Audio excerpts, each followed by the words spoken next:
Reality is that the stock market is tanking. All of our indexes are in correction territory.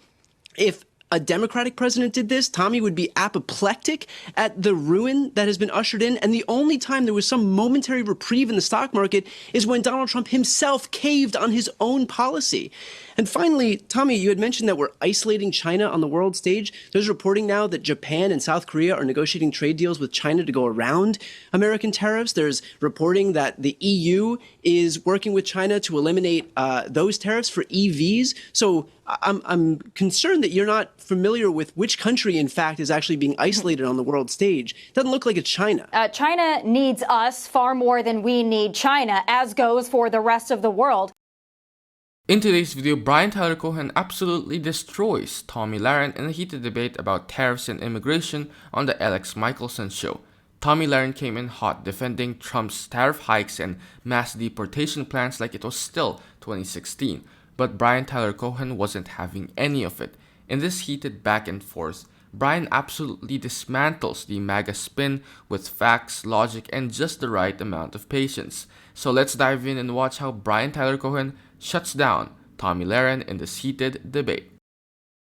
I understand the global economy and I understand the anxiety here and the market reacting to it, but it's pretty simple. The way things were going was unsustainable. This president understands that. So that's why he was elected in many ways for total upheaval. The Democrats are the party of the status quo. Keep everything the same, simply just grow government, have more government jobs. This president doesn't see it that way. He believes in America and he believes in the American people. Not only does he want to bring industry and business back to this country, good paying jobs for hardworking blue-collar Americans, but he also understands that he is in a position uniquely to negotiate with the rest of the world, including China. This president is not inflexible. He said he's willing to make deals. He's welcoming these other countries to make deals.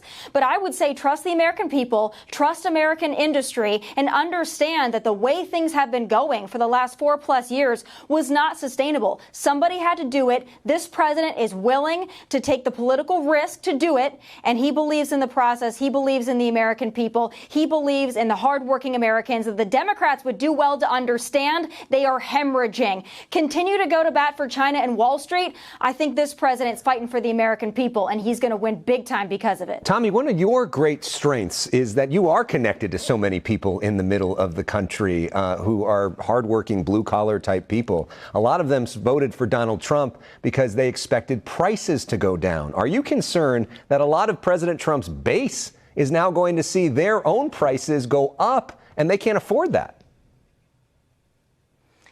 Listen, I think we've seen from the report that not only is inflation cooling and the consumer price index has been favorable to this president. Again, the egg prices that they wanted to go down within the first day of the inauguration, those egg prices are down. Oil is down, so your gas prices are going to go down. That's going to fuel the economy in great and wonderful ways.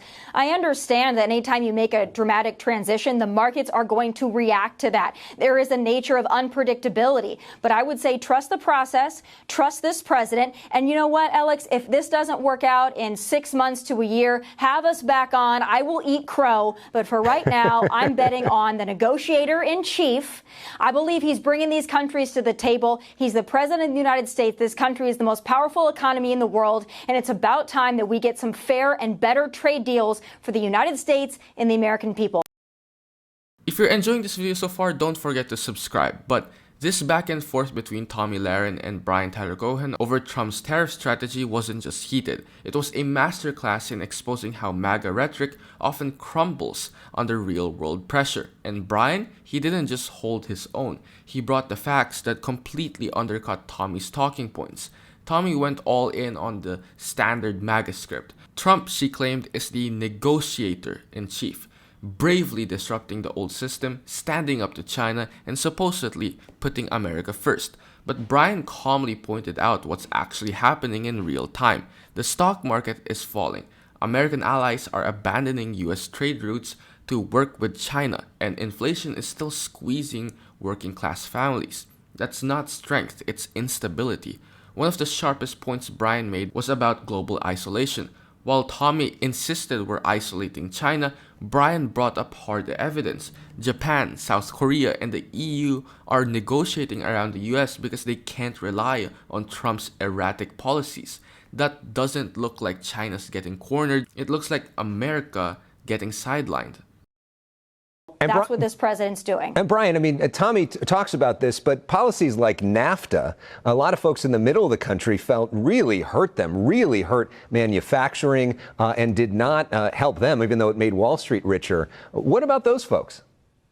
The reality is that if the economy is cratering, which Donald Trump is ushering right now, that's not going to help anybody. It's not going to help those folks in the middle of the country. It's not going to help the folks who are looking to reshore jobs back in the United States. The market is looking for one thing, and that is, first of all, stability and a good faith negotiating partner. Donald Trump has proven that he is neither one of those things, which, by the way, is why foreign countries are dumping American bonds right now. And so that shows that no one is willing to invest in the United States across the world because they see that there is no stability in this country. And we talk about our trading partners. We've shown nothing but hostility to our trading partners. We've shown nothing but hostility to Mexico, to Canada. And so are these people going to be more likely to invest in the United States, more likely to get into business with Donald Trump, or less likely? We like to think of ourselves as this global behemoth that's beyond the reach of all of these other foreign countries, but we live in a globalized economy right now. And the fact is that we're not going to be able to do a lot of what we rely on other countries to do right here in the United States. We rely on a global economy. And right now, Donald Trump is doing nothing but making it more difficult for us to be able to negotiate those deals. And if he's tanking the economy in the meantime, that's not going to help anybody, whether they're in the middle of the country or on the coast of the country, whether they're Democrats or Republicans.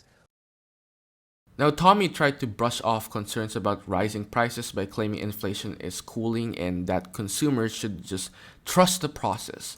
But Brian brought it right back to reality.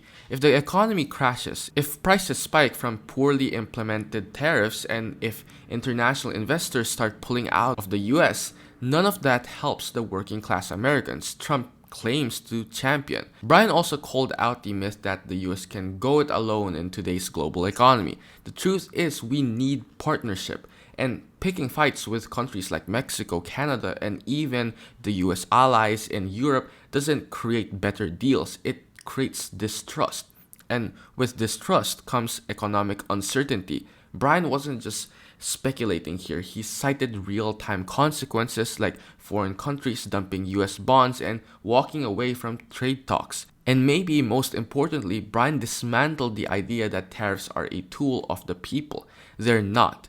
Tariffs are taxes on American consumers. They make food, fuel, and everyday goods more expensive. If anything, it's a quiet tax hike on the very voters Trump claimed to protect. Brian didn't just argue that Trump's economic strategy is flawed, he laid out exactly how it's already failing. Alright, but enough of the tariffs for now. Let's check out their debate on immigration. This one's gonna be interesting for sure.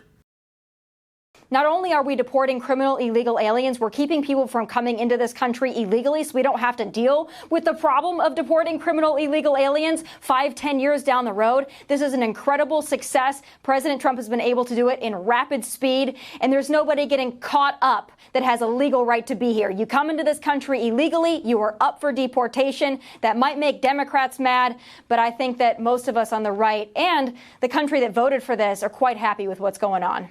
Brian, what's wrong with that? It's interesting that you say nobody's getting caught up, because Abrego Garcia was caught up by getting sent to a foreign gulag in El Salvador when the Trump administration itself conceded that it was an administrative error. And so the Supreme Court, this 6-3 conservative Supreme Court, and a court that is so extreme, we've never seen a court this far right in our lifetimes, ruled 9-0 unanimously that he had to be sent back. So to claim that no one is getting caught up in this system when that is exactly what's happening and it's being litigated at the highest levels of the judiciary is pretty bad faith here. Tomi?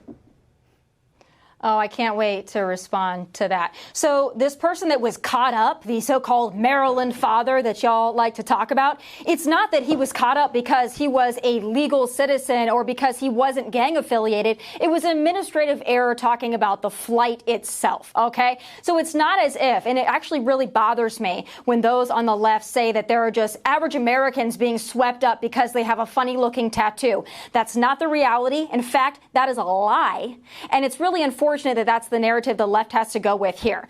I understand that there is due process, but I think you understand, Brian Tyler Cohen, that there is a different set of rules for due process for people who have no legal right to be in this country, and especially when your own county has said that you are gang affiliated. That wasn't President Trump that said it. That was the Prince George County that said that this was a gang affiliated person. So if you're going to talk about people getting swept up, at least have your facts correct. This irritates me to no end.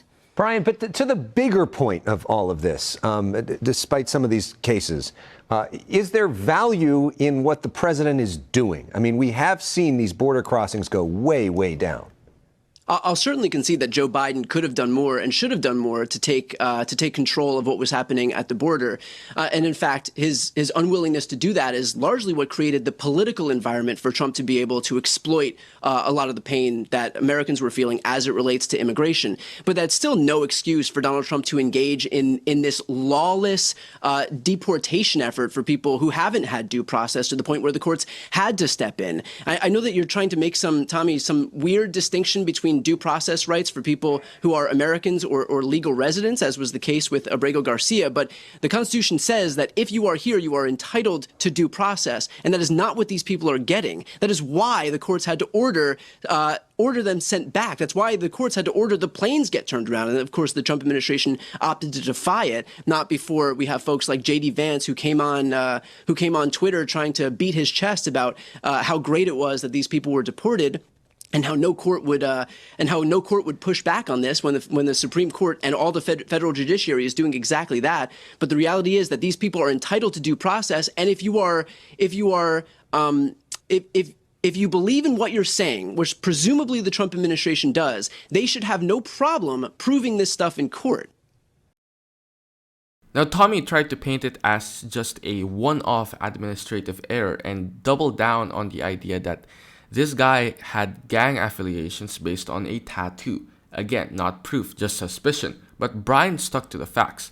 Due process applies to everyone, not just citizens. That's literally in the Constitution. You don't get to ignore civil rights just because someone doesn't look like they belong or has a foreign-sounding name. And here's the bigger truth Brian pointed out. Yes, the immigration system needs work. No one's denying that. Biden has dropped the ball in some areas, and it created room for Trump to turn pain and confusion at the border into a political weapon. But what Trump did, rounding people up, skipping legal steps, and defying court orders, is not policy. It's just chaos. It's also just unconstitutional.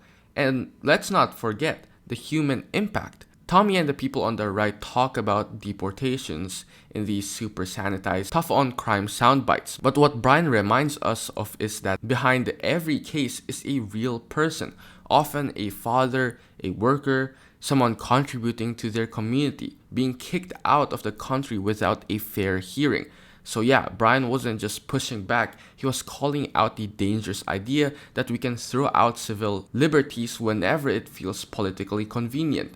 And he's right, that's not law and order, that's just lawlessness. Pause. Are you getting tired of getting half the story from biased news sources? One outlet says one thing and another says the complete opposite. How are you supposed to know what's actually true? That's where ground news comes in. It lets you compare how different media outlets, left, right, and center are covering the same story. So you can see the full picture instead of just the echo chamber. And here's the best part. Click the link in the description and get 40% off the Vantage tier, which gives you even deeper insights into media bias and political trends. Stay informed, think for yourself, and check out Ground News in the description down below.